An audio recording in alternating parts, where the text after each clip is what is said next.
నమస్కారం ADP news కు స్వాగతం. ముందుగా హెడ్లైన్స్. కేంద్ర బడ్జెట్లో ఉమ్మడి జిల్లాకు తీవ్ర అన్యాయం, జిల్లా అభివృద్ధిని విస్మరించారని మాజీ మంత్రి జోగు రామన్న ధ్వజం.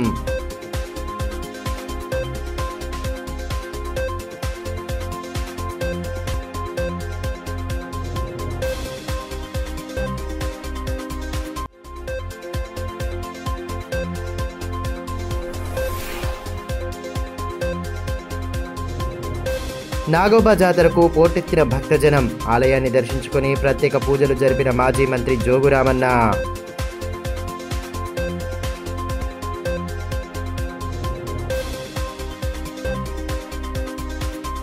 కేంద్ర ప్రభుత్వం ప్రవేశపెట్టిన బడ్జెట్లో ఉమ్మడి జిల్లా అభివృద్ధిని పూర్తిగా విస్మరించారని మాజీ మంత్రి జోగు రామన్న ఆరోపించారు.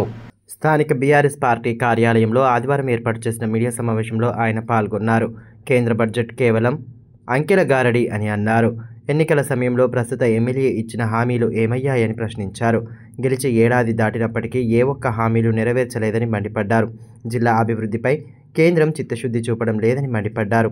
ఎమ్మెల్యే ఎంపీగా గెలిచిన పెండింగ్ ప్రాజెక్టులను పూర్తి చేయడంలో నిర్లక్ష్యంగా వ్యవహరిస్తున్నారని ధ్వజమెత్తారు. ఆదిలాబాద్ ఉమ్మడి జిల్లా, ఆదిలాబాద్ కొత్త జిల్లాకు గుండు సున్నా. ఇది నిన్న నిర్మల సీతారామన్ గారు ప్రవేశపెట్టినటువంటి బడ్జెట్ కేవలం అంకెల గారడి తప్ప, ప్రజలను మోసం చేయడం తప్ప, ఏ రాష్ట్రాలు అయితే ఎన్నికలు ఉన్నాయో ఆ ఎన్నికలు ఉన్నటువంటి రాష్ట్రంతో పాటు కేంద్ర ప్రభుత్వం ఎవరి చేతులైతే కీలుబొమ్మ ఉన్నదో వారికి కొంత ఆదుకోవడం తప్ప, ఆ రాష్ట్రం ఆదుకోవడం తప్ప, తెలంగాణ రాష్ట్రంతో పాటు ఆదిలాబాద్ జిల్లాకు గుండు సున్నా. అందుకొరకే ఈ రాష్ట్ర ప్రజలు తెలంగాణ రాష్ట్రంలో 8 మంది ఎమ్మెల్యేలు గెలిపిస్తే ఆదిలాబాద్ ఉమ్మడి జిల్లాలో 4 ఎమ్మెల్యేలు గెలిపించారు, ఒక పార్లమెంట్ సభ్యుని గెలిపించారు. అట్లనే బీజేపీకి ఎంపీ 8 మంది ఎంపీలు ప్లస్ కాంగ్రెస్కు 8 మంది ఎంపీలు ఇజికంటూ గుండు సున్నా. 2 దాంట్లో మంత్రులు అంటే ఏం చేసిన కాంగ్రెస్ 8 ఎంపీలు 2 మంత్రులతో సహా బీజేపీ 8 ఎంపీలు అంటే ఏం చేసిందంటే గుండు సున్నా తెచ్చినామని చెప్పి గొప్పని చెప్పి. అందుకే మేము దీన్ని తీవ్రంగా ఖండిస్తున్నాం. బీఆర్ఎస్ పార్టీ జిల్లా ఆదిలాబాద్ జిల్లాకి ఏం హామీలు ఇచ్చారు? ఆనాడు బీఆర్ఎస్ పార్టీ ముఖ్యమంత్రి కేసీఆర్ గారు ఉన్నప్పుడు రాష్ట్రం నుంచి ఎన్ఓసి లేకపోవడం వల్ల మా ప్రభుత్వం సిద్ధంగా ఉంది, లేకుండా రాసిందని చెప్పి కిషన్ రెడ్డితో సహా ఇప్పుడు భారతీయ జనతా పార్టీతో గెలిచిన స్థానిక ఆదిలాబాద్ ఎమ్మెల్యే గారు కూడా ప్రెస్ మీట్లో కూడా పేపర్ చూపించాడు. అది దొంగ పేపర్. నేను అడుగుతున్న స్థానిక ఎమ్మెల్యే గారిని, నీ కిషన్ రెడ్డి గారు పంపిన లేక ఏది ఏమైంది? మరి ఎయిర్పోర్టు కేసీఆర్ ఆపడం వల్ల ఆగిందని చెప్పినావు కదా, మరి ఇలా సంవత్సరం అయింది, కాంగ్రెస్ పార్టీ ప్రభుత్వం వచ్చింది, నువ్వు కాంగ్రెస్ పార్టీకి అడుగులకు మడుగులు వస్తున్నావు కదా. ఆదిలాబాద్ ఎమ్మెల్యే గారు గప్పాలు కొట్టావు కదా. ఆనాడు టీఆర్ఎస్ పార్టీ చేయలే కానీ నన్ను ఎమ్మెల్యేగా గెలిపిస్తే 100% ఆదిలాబాద్ జిల్లాలో ఉన్నటువంటి సిసిఐ సిమెంట్ ఫ్యాక్టరీ రీఓపెనింగ్ చేపిస్తాం, ఆదిలాబాద్ 6 రైలు చేయిస్తాం, గిరిజన యూనివర్సిటీని తీసుకొస్తాం, ఇంకోటి గోపాయ టెక్స్టైల్ ఇక్కడ ప్రత్యేక వండుతుంది. అసలు బీఆర్ఎస్ పార్టీ అప్పుడున్న జోగు రామన్న కూడా మంత్రిగా డమ్మిండి ఏం చేసినాడు? ఎస్ నేను చేయలేదు, మరి నువ్వు ఏం చేస్తున్నావు అని అడుగుతున్నా. నువ్వు దద్దమ్మవా? ఇప్పుడు అన్నాడు జోగు రామన్న దద్దమ్మను. ఎస్ నేను తీసుకురాలేదు నన్ను అన్నావు, నువ్వు చెప్పినావు కదా. మరి ఏమైంది ఇక్కడ? అప్పుడు ఆ బండి సంజయ్ గారు ఎన్నికల ప్రచారంలో చెప్పిండు, ఖచ్చితంగా కేంద్రంలో రాష్ట్రంలో ప్రభుత్వం వస్తుంది, ఒకరు రాష్ట్రంలో రాకపోయినా రాష్ట్ర ప్రభుత్వం ఏదొచ్చినా కేంద్ర ప్రభుత్వంలో మా నరేంద్ర మోడీ గారి ప్రభుత్వం ఉంటుంది, నేరుగా డబ్బులు తీసుకొస్తాం. ఆదిలాబాద్ ఎన్నైతే పెండింగ్ ఉన్నాయో 6 ఆదిలాబాద్ రైలు కానీ. తాంసీ మండలం ఘోట్కూరి గ్రామంలో సిపిఐ శతాబ్ది ఉత్సవాలను పార్టీ మండల సమితి ఆధ్వర్యంలో ఘనంగా నిర్వహించారు. ఎర్ర జెండాను చేతబట్టి గ్రామంలో ర్యాలీ నిర్వహించారు. పార్టీ కార్యాలయం వద్ద సిపిఐ జెండాను ఎగురవేసి విప్లవ గీతాన్ని ఆలపించారు. అనంతరం ఏర్పాటు చేసిన కార్యక్రమంలో వక్తలు మాట్లాడారు. అంతకుముందు సీనియర్ కామ్రేడ్లను శాలువాలతో సన్మానించారు. ఉత్సవాల్లో భాగంగా నిర్వహించిన వాలీబాల్ టోర్నీ విజేతలకు బహుమతులు అందజేశారు.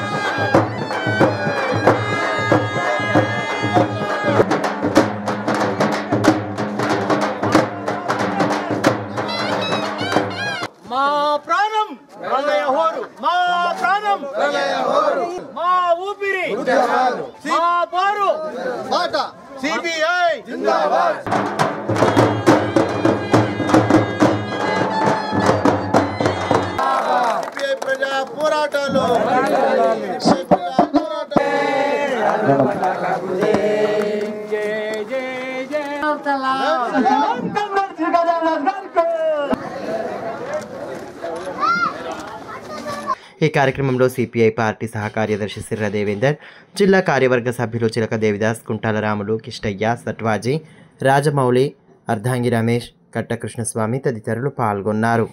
ఈ జెండాకు 100 సంవత్సరాలు పూర్తి 99 సంవత్సరాలు పూర్తి చేసుకొని 100వ సంవత్సరంలో అడుగుపెడుతున్న సందర్భంగా ఇవాళ కేంద్రంలో రాష్ట్రంలో పాలిస్తున్నటువంటి ప్రభుత్వాలు ఎర్ర జెండా పనులు అయిపోయినాయని, ఎర్ర జెండాలు ఎక్కడున్నాయని చెప్పి మాట్లాడుతూ ఉన్నారు.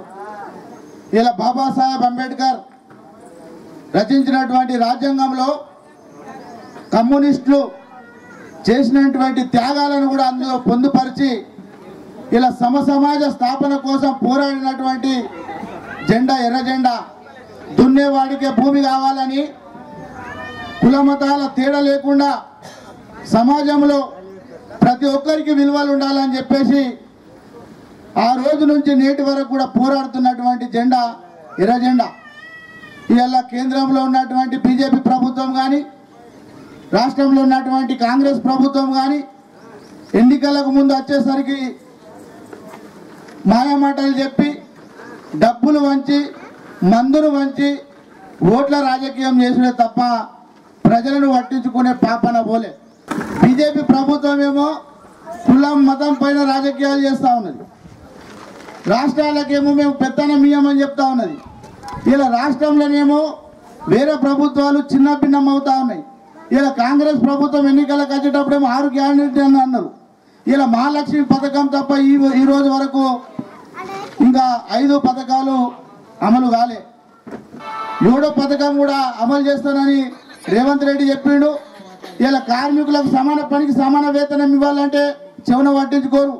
సుప్రీంకోర్టు 2016లోనే సమాన పనికి సమాన వేతనం ఇవ్వాలని చెప్పినప్పటికీ కూడా ఇలా కార్మికులు, కర్షకులు కష్టం చేస్తేనే ఇలా ప్రొడక్ట్ వస్తున్న సమయంలో కూడా ఇలా కేంద్ర రాష్ట్ర ప్రభుత్వాలు ఇలా ప్రజలను పట్టించుకోకపోవడం జరుగుతుంది. కాబట్టి ఈ ఎర్ర జెండలే ప్రజాపక్షాన పోరాడే జెండలు. ఇంద్రవెల్లి మండలం కేస్లాపూర్లోని ఆదివాసీల ఆరాధ్య దైవం నాగోబా ఆలయాన్ని మాజీ మంత్రి జోగురామన్న ఆదివారం దర్శించుకున్నారు.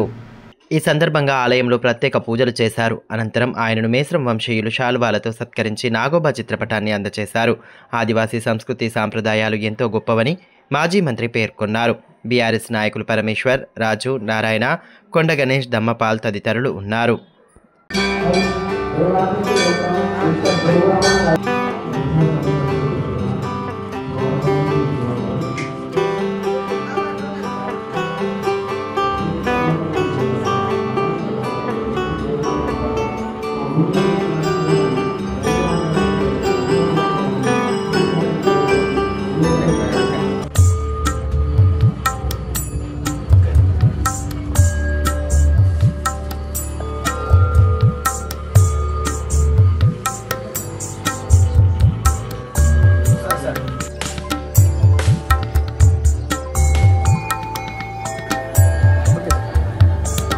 పరీక్షల పట్ల భయం పోగొట్టడానికి ఎన్ఎస్యుఐ ఆధ్వర్యంలో విద్యార్థులకు మాక్ టెస్ట్ నిర్వహించడం అభినందనీయమని కాంగ్రెస్ పార్టీ ఆదిలాబాద్ నియోజకవర్గ ఇన్ఛార్జ్ కంది శ్రీనివాసరెడ్డి అన్నారు. ఎన్ఎస్యుఐ ఆధ్వర్యంలో 10వ తరగతి విద్యార్థులకు వార్షిక పరీక్షల సన్నద్ధతపై నిర్వహించిన మాక్ టెస్టును ఆయన ప్రారంభించారు.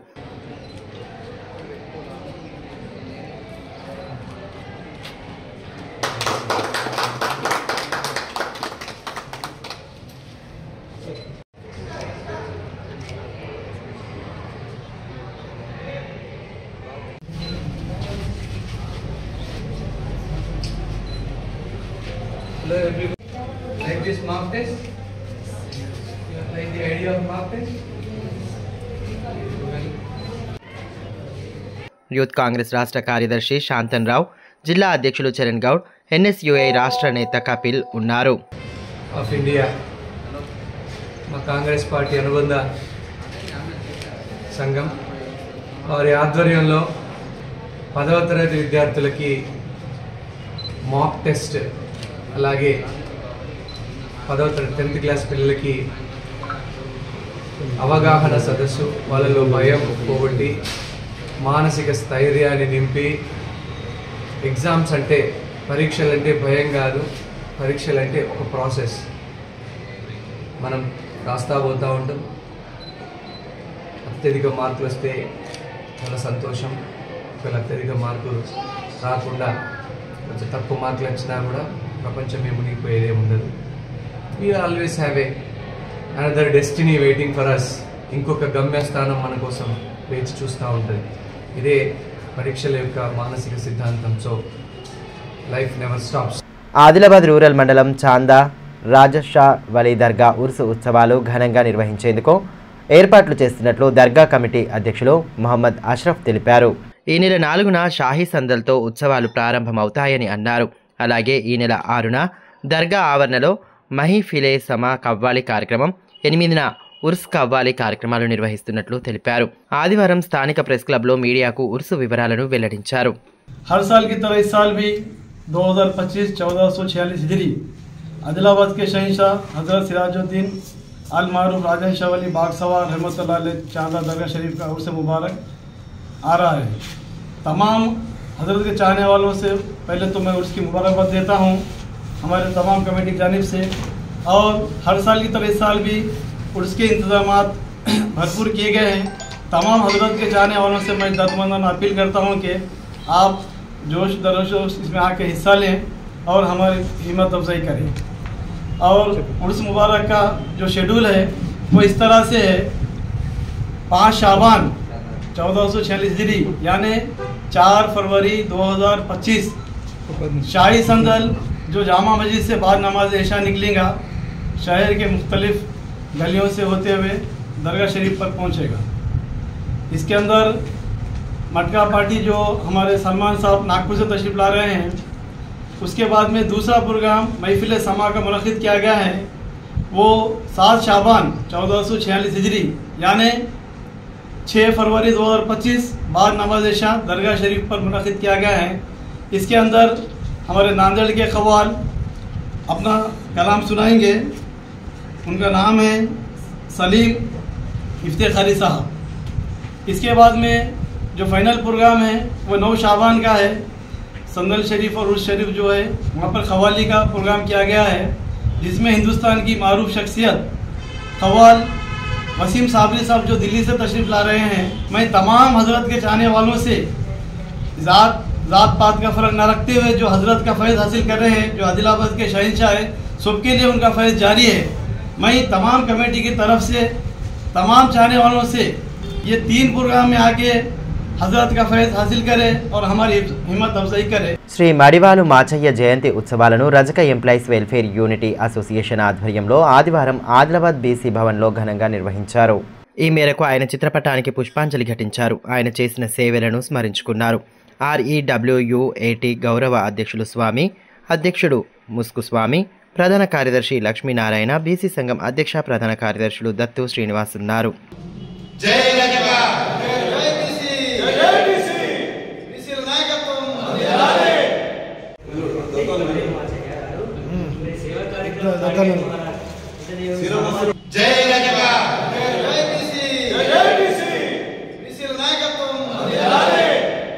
అండర్-19 మహిళా T20 క్రికెట్ వరల్డ్ కప్ ఫైనల్లో భారత జట్టు ఘన విజయం సాధించడం పట్ల మాజీ మంత్రి జోగురామన్న హర్షం వ్యక్తం చేశారు.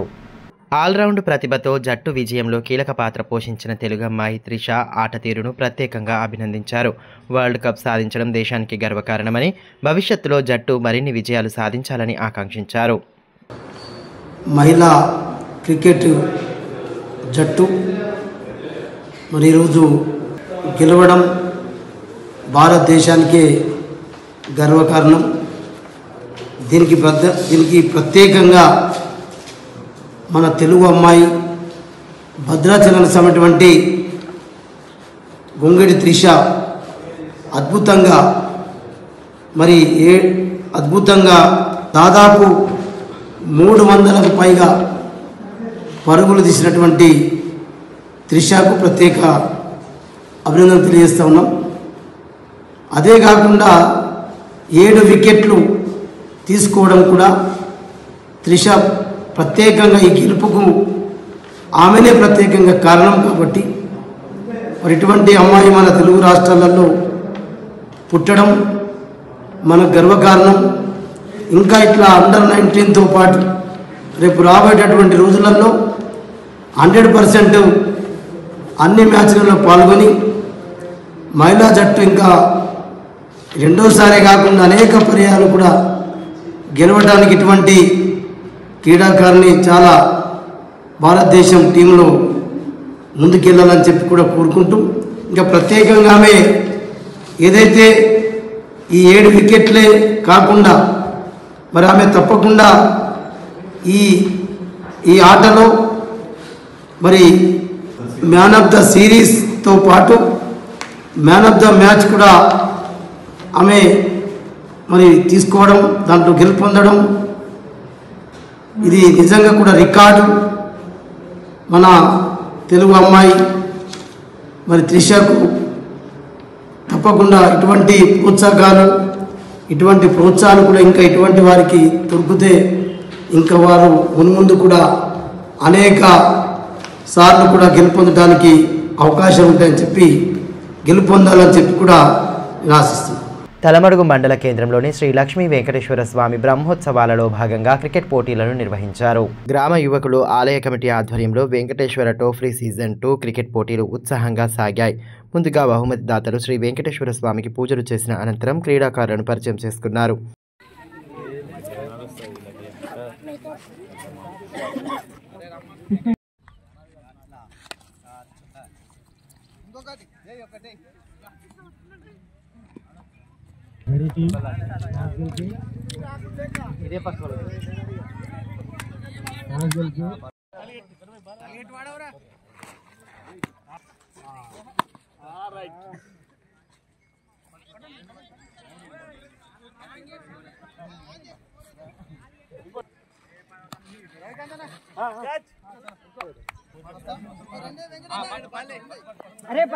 ఈ సందర్భంగా దాతలు మాట్లాడుతూ మండల కేంద్రంలో ప్రతి సంవత్సరం వెంకటేశ్వర స్వామి బ్రహ్మోత్సవాల సందర్భంగా క్రికెట్ పోటీలను నిర్వహిస్తున్నట్లు తెలిపారు.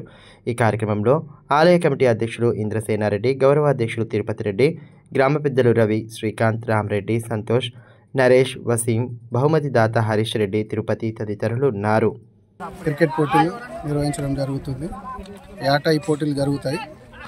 ఇది సీజన్ 2. ఇక్కడికి నలుమూలల గ్రామాల నుంచి వచ్చి ఆడడం జరుగుతుంది. దగ్గర 60 నుంచి 100 టీంల వరకు ఇక్కడ పాల్గొంటారు. వాళ్ళందరికీ మా గ్రామ తరపు నుంచి ధన్యవాదాలు. వార్తలు ముగించే ముందు హెడ్లైన్స్ మరోసారి. కేంద్ర బడ్జెట్లో ఉమ్మడి జిల్లాకు తీవ్ర అన్యాయం, జిల్లా అభివృద్ధిని విస్మరించారని మాజీ మంత్రి జోగురామన్న ధ్వజం.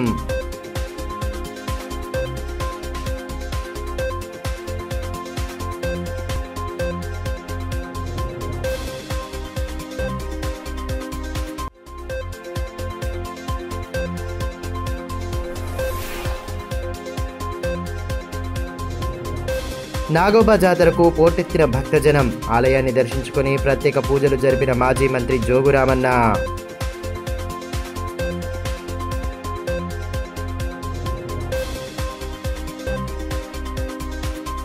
ఈ వార్తలు ఇంతటితో సమాప్తం. తిరిగి ప్రసారం అయ్యే మరో బులెటిన్లో మళ్ళీ కలుసుకుందాం. అంతవరకు సెలవు. నమస్కారం.